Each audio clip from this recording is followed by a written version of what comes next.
નમસ્કાર વિદ્યાર્થી મિત્રો, પ્રાણીઓના રચનાકીય આયોજનમાં આપણે પ્રાણીઓમાં આવેલી મહત્વની પેશીઓ વિશે આપણે અભ્યાસ કરીએ છીએ। આપણે જોયું કે પ્રાણીઓમાં 4 પ્રકારની પેશીઓ હોય: અધિચ્છદીય પેશી, સંયોજક પેશી, સ્નાયુ પેશી અને ચેતાપેશી। એમાંથી 3 પેશીઓ વિશે આપણે આગળના લેક્ચર્સમાં અભ્યાસ કર્યો। આજે આપણે ચોથી પ્રાણીઓની પેશી એટલે કે ચેતાપેશીનો અભ્યાસ કરવાના છીએ। હવે ચેતાપેશી ખરેખર છે શું, અથવા તો શું કામ કરે છે? તો કે ચેતાપેશી એ કોઈ પણ પ્રાણીના શરીરના બાહ્ય ફેરફારોનું નિયંત્રણ કરવાનું કામ કરે છે। જેમ કોઈ પણ એક સ્કૂલ હોય, એક શાળાનું આપણે ઉદાહરણ લઈએ તો એ આખી શાળાના બધા જ વિદ્યાર્થીઓ હોય, શિક્ષકો હોય, બધા સ્ટાફ હોય, એ બધાનું નિયંત્રણ ક્યાંથી થાય? તો કે એક પ્રિન્સિપાલની ઓફિસમાંથી થાય, બરાબર? એમ આખા શરીરમાં બદલાતી જે ક્રિયાઓ છે પ્રાણીના શરીરમાં, એ બધી જ પ્રક્રિયાઓનું જો નિયંત્રણ કરવાનું કામ કરતી હોય તો એ કઈ પેશી છે? ચેતાપેશી છે, બરાબર? હવે ચેતાપેશીમાં જે છે એ પ્રાણીઓની અંદર ચેતાપેશીમાં મુખ્યત્વે 2 પ્રકારના કોષો આવેલા હોય। એક ચેતાકોષ અને બીજો છે ચેતાધાર કોષ, અથવા તો એને આધાર કોષ પણ કહેવામાં આવે છે, બરાબર? ચેતાકોષ અને આધાર કોષ, બરાબર? હવે એમાંથી ચેતાપેશીમાંથી 50% કરતાં પણ વધારે ભાગ જે છે એ શેનો બનેલો છે? ચેતાધાર કોષનો બનેલો છે। ચેતાકોષનું કાર્ય છે ઉત્તેજના પ્રત્યે સંવેદના દર્શાવવાની અથવા તો નિયંત્રણ કરવાનું। ચેતા આધાર કોષ જે છે એ શું કરે છે? તો કે ચેતાકોષને આધાર આપે છે। ચેતાકોષની આજુબાજુમાં જે છે ફરતે ગોઠવાયેલો છે। દાખલા તરીકે આ ચેતાકોષની આકૃતિ મેં દોરી છે, એની આજુબાજુમાં જે ગોઠવણી પામેલા કોષો હોય એને ચેતાધાર કોષો કહેવાય। ચેતાકોષ અને ચેતાધાર કોષ બંને ભેગા મળી અને ચેતાપેશીની રચના કરે છે, જેમાં આધાર કોષો 50% કરતાં પણ વધારે પ્રમાણમાં જે છે એ ચેતાધાર કોષો આવેલા હોય। તમે જે છે એ ચેતાપેશીનો જે છે એ માઇક્રોસ્કોપિક છેદ લો તો તમને ધ્યાનમાં આવશે કે ચેતાકોષની આજુબાજુમાં તમને ઘણા બધા કોષ કેન્દ્રો જોવા મળતા હોય, જે ચેતાધાર કોષોના જે છે એ જોવા મળે છે, બરાબર? તમારી ટેક્સ્ટ બુકમાં દાખલા તરીકે આકૃતિ આપેલી છે, બરાબર? એક ફોટો આપેલો છે, તો એમાં ચેતાકોષ અને ચેતાધાર કોષ બંને તમને સ્પષ્ટ દેખાય છે। તો આ રીતે જે છે એ ચેતાપેશીના મુખ્ય ઘટકો છે। એમાંથી જે ચેતાકોષ છે એ ચેતાતંત્રનો એકમ છે, બરાબર? રચનાત્મક અને ક્રિયાત્મક એકમ। જેમ આપણે કીધું હતું કે આપણા શરીરનો રચનાત્મક અને ક્રિયાત્મક એકમ કયો છે સજીવોનો? તો આપણે એમ કે કોષ। એવી જ રીતે આખા ચેતાતંત્રનો જો રચનાત્મક અને ક્રિયાત્મક એકમ હોય તો એ કયો છે? ચેતાકોષ છે। એ ચેતાતંત્રનું મુખ્ય કાર્ય જે છે એ કરવાનું કામ કરે છે। હવે ચેતાકોષની રચના જે છે એ આમ તો આપણે આગળ 21મા પાઠમાં જે છે એ અભ્યાસ કરવાના છીએ ડિટેલમાં। અત્યારે ખાલી એક સામાન્ય માહિતી આપી દઉં કે એમાં શું હોય? તો કે મુખ્ય ભાગ, આટલો ભાગ આ જે છે એ કોષકાય કહેવાય, બરાબર? કોષકાય, કાય એટલે બોડી, જે કોષનો જે મુખ્ય બોડી છે આટલો ભાગ, આને જે છે એ કોષકાય કહેવામાં આવે છે। કોષકાયની અંદર કોષ કેન્દ્ર પણ હોય અને કોષ રસ પણ હોય, બરાબર? એ સિવાય કોષકાય સિવાય ચેતાકોષમાં શું હોય? તો કે જુદા જુદા પ્રવર્ધો હોય, બરાબર? આ બધા એમાં મુખ્યત્વે 2 પ્રકારના પ્રવર્ધો હોય। આ જે ટૂંકા પ્રવર્ધો છે એને શિખાતંતુ કહેવાય, અને જે લાંબો પ્રવર્ધ છે એને ચેતાક્ષ કહેવાય અથવા તો અક્ષતંતુ કહેવાય, બરાબર? શિખાતંતુ અને અક્ષતંતુ અથવા તો ચેતાક્ષ। તો 2 પ્રકારના પ્રવર્ધો ચેતાકોષમાં જોવા મળે છે। નાના ટૂંકા જે છે એને શું કહેવામાં આવે છે? શિખાતંતુ, અને જે લાંબો નળાકાર પ્રવર્ધ છે એને અક્ષતંતુ અથવા તો ચેતાક્ષ કહેવામાં આવે છે। એના સિવાય મુખ્ય ભાગ કોષ કેન્દ્ર ધરાવતો જેને કોષકાય કહેવામાં આવે છે, બરાબર? આ રીતે ચેતાકોષમાં મુખ્યત્વે જે છે એ કોષકાય અને તંતુઓ, શિખાતંતુઓ અને અક્ષતંતુઓ જે છે આ 2 ભાગોમાં એના મુખ્ય જે છે એ ભાગો જોવા મળે છે। વિસ્તૃત રચના, એનું કાર્ય, એની જે છે વ્યવસ્થા, ગોઠવણી કેવી રીતે થયેલી હોય એ આપણે આગળ અભ્યાસ કરવાના છીએ। ચેતાકોષ જે છે એમાં મુખ્યત્વે ચેતાકોષનું કાર્ય છે ઉત્તેજના પ્રત્યે વીજ સંચાર ઉત્પન્ન કરવાનું। એટલે બાહ્ય કોઈ ઉત્તેજના પ્રાપ્ત થાય તો શું કરે છે? એમાં ચેતાકોષમાં એક ઇલેક્ટ્રિસિટીનો કરંટ ઉત્પન્ન થાય છે। એકદમ નાના પ્રમાણમાં, બરાબર. આપણા શરીરમાં પણ વીજળીનો કરંટ ઉત્પન્ન થતો હોય છે ચેતાકોષ દ્વારા, પણ કેવો એકદમ મિલીમાં, બરાબર, એકદમ નાના એમ્પિયરમાં. ઓછો જે છે એ પ્રમાણમાં એક વીજ સંચાર ઉત્પન્ન થાય અને એ વીજ સંચાર ખૂબ જ ઝડપથી ચેતાકોષના શરૂઆતથી છેડા સુધી પહોંચે. દાખલા તરીકે અહીંયા કંઈ ઉત્તેજના પ્રાપ્ત થઈ તો ત્યાં વીજ સંચાર ઉત્પન્ન થાય, કોષરસમાંથી પસાર થતો છેડા સુધી પહોંચે. ત્યાંથી એ બીજો બાજુમાં આવેલો જે ચેતાકોષ છે એને જે છે એ સંદેશો આપે, ત્યાંથી આગળના ચેતાકોષને જાય, આમ કરતાં કરતાં છેડાના અંગ સુધી અથવા તો પેશી સુધી જે છે એ સંદેશો પહોંચે છે, બરાબર. તો વીજ પ્રવાહના સ્વરૂપમાં ચેતાકોષ શું કરે છે? સંદેશાને આગળ ધપાવે છે અને એ સંદેશાના આધારે એ આગળના ચેતાકોષ અથવા તો આગળના અંગની પ્રક્રિયાનું નિયંત્રણ કરે છે, બરાબર. એ વીજ જે છે એ પ્રવાહ જે છે એના આધારે એ ચેતાકોષને ઉત્તેજિત પણ કરે છે અને અનુત્તેજિત પણ કરી શકે છે, બરાબર. તો એના માટે એક વીજ પ્રવાહ ઉત્પન્ન થાય છે. તો આ જે છે એ આપણે ચેતાપેશીની સામાન્ય રચના વિશે જે છે એ આપણે અભ્યાસ કર્યો. વિસ્તૃત રચના આપણે આગળના પાઠમાં જોવાના છીએ, એટલે આપણે એના ચેતાકોષ વિશે અત્યારે ડિટેલ લેતા નથી, બરાબર. તો આ રીતની પ્રાણીઓની 4 પ્રકારની પેશીઓ જે છે એ આપણે જોઈ. હવે આ જે પેશીઓ છે એ ભેગી મળી અને પ્રાણીઓમાં અંગોની રચના કરે છે, બરાબર. હવે આપણો આગળનો ટોપિક આવે છે અંગ અને અંગતંત્ર. પ્રાણીઓની અંદર પેશીઓ જુદા જુદા પ્રકારની, જે પ્રાણી પેશી આપણે લીધી, અધિચ્છદીય પેશી, સંયોજક પેશી, સ્નાયુ પેશી, ચેતાપેશી, આ બધી પેશીઓમાંથી કોઈ 2, 3 અથવા તો 4 ભેગી મળી અને શેની રચના કરે છે? કોઈ અંગની રચના કરે છે. દાખલા તરીકે આપણે હૃદયનું જ ઉદાહરણ લઈએ તો હૃદયમાં અધિચ્છદીય પેશી પણ છે, સંયોજક પેશી પણ છે, સ્નાયુ પેશી પણ છે અને ચેતાપેશી પણ છે. તો આ 4 પ્રકારની પેશીઓ ભેગી મળી અને શેની રચના કરી? એક હૃદય નામના એક અંગની રચના કરી. એવી જ રીતે એક બીજું અંગ બન્યું રુધિર વાહિની, એક ત્રીજું અંગ બન્યું જે છે એ ધમનીઓ અને શિરાઓ અથવા તો રુધિર કેશિકાઓ, બરાબર. તો આવી રીતે આ બધા જ અંગો પછી શું કરે છે? ભેગા મળે છે. ભેગા મળી અને એક અંગતંત્રની રચના કરે છે, જેને આપણે રુધિરાભિસરણ તંત્ર કહીએ છીએ, બરાબર.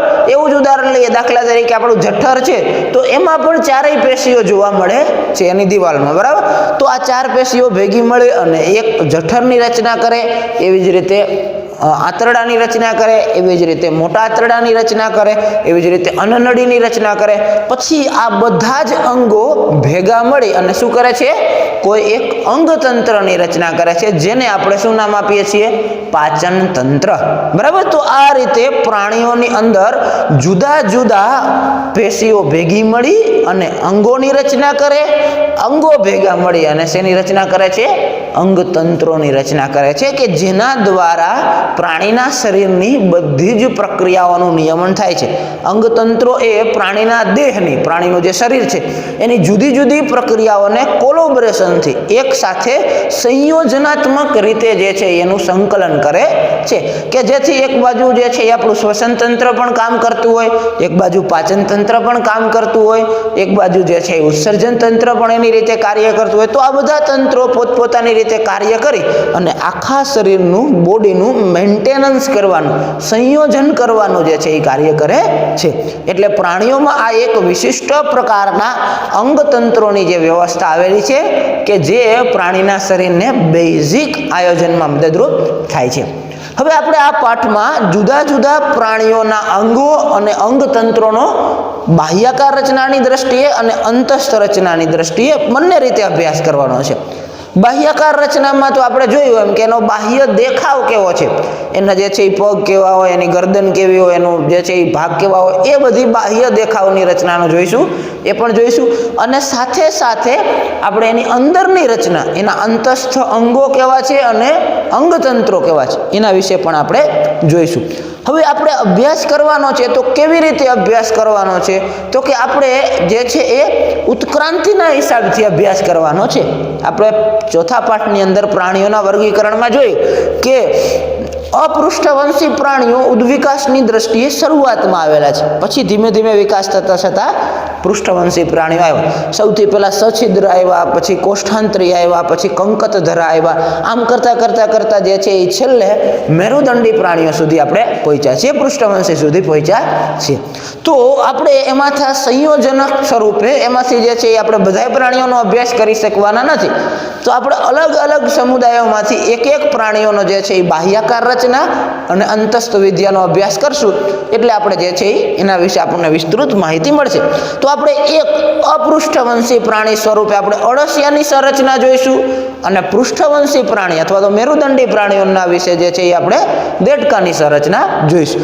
આગળના યુનિટમાં આપણે માનવ વિશે તો જોવાના જ છીએ, એટલે આપણને 3 પ્રાણીઓનું જે છે વિસ્તૃત ડિટેલ આપણને જે છે ધ્યાનમાં આવી જશે। એક વંદાનો અભ્યાસ આપણા સિલેબસમાં છે, પણ બોર્ડના આયોજનના આધારે અત્યારે વંદાને જે છે એ બાહ્યાકાર વિદ્યા અને અંતસ્થ રચના આપણે કાઢી નાખ્યું છે। આગળ ક્યાંય આપણને ઉપયોગમાં નથી આવવાનું, એટલે અત્યારે આપણે લેતા નથી, નીટના સિલેબસમાં આપણે એને એડ કરી દઈશું, બરાબર। અત્યારે આપણે આ પાઠમાં અળસિયાની બાહ્યાકાર વિદ્યા અને અંતસ્થ રચના, એના અંગતંત્રો, એવી જ રીતે દેડકાની બાહ્યાકાર વિદ્યા અને એના અંગતંત્રોનો જે છે એ આપણે અભ્યાસ કરશું, બરાબર। તો સૌથી પહેલા તો આપણે અળસિયાની બાહ્યાકાર વિદ્યા કેવી હોય એના વિશે આપણે અભ્યાસ કરીએ। અળસિયાની સામાન્ય માહિતી આપણે જોઈએ તો અળસિયું સામાન્ય રીતે કેવા રંગનું હોય તો કે લગભગ લાલાશ પડતા કથ્થાઈ રંગનું હોય, બરાબર। અળસિયું સામાન્ય રીતે આપણે બધાએ જોયું છે, એટલે એમાં મારે બાહ્યાકાર વિદ્યાનું વર્ણન બહુ કરવાની જરૂર નથી। તમે બધા જાણો છો કે લાલાશ પડતા કથ્થાઈ જેવા રંગનું જે છે એ અળસિયું જોવા મળે છે।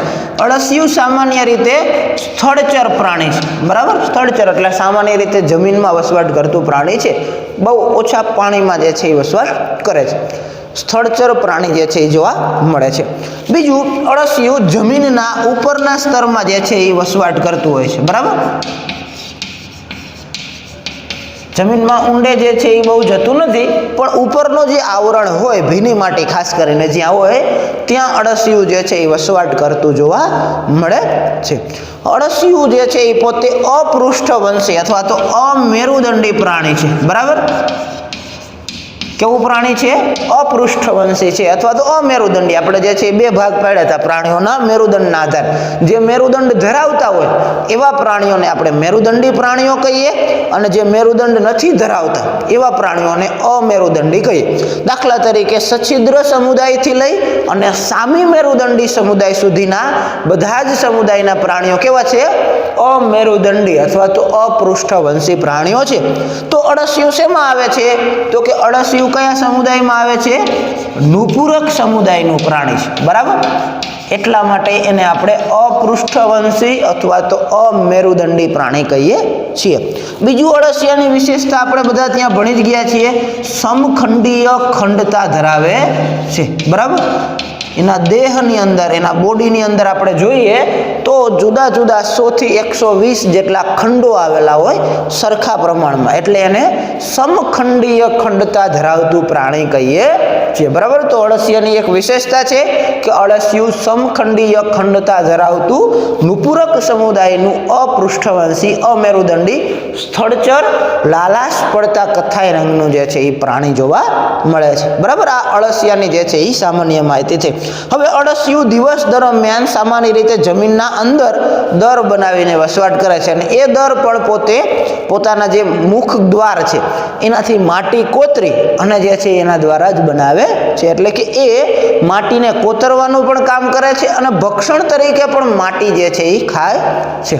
હવે સામાન્ય રીતે બગીચામાં અળસિયા છે કે નહીં એની આપણે જો શોધખોળ કરવી હોય તો એના ઉત્સર્ગ દ્વારા જે છે એ કરી શકાય છે। ઉત્સર્ગ દ્વારા મતલબ કે એ અળસિયું પોતે માટી ખાય અને એ વધારાની માટી જે છે એ ગોળકોના સ્વરૂપમાં, એટલે કે નાની નાની ઢગલીઓના સ્વરૂપમાં એનું ઉત્સર્જન કરે છે। માટી પોતે ખોરાકમાં લે, એમાંથી પાચન તંત્રમાં જાય, એમાંથી પોષક દ્રવ્યો હોય એ ગ્રહણ થઈ જાય, વધારાની માટી જે છે એ ઉત્સર્ગ દ્રવ્યો એટલે કે મળ દ્વારા ઢગલાના સ્વરૂપમાં નાની નાની ઢગલીઓ કરે।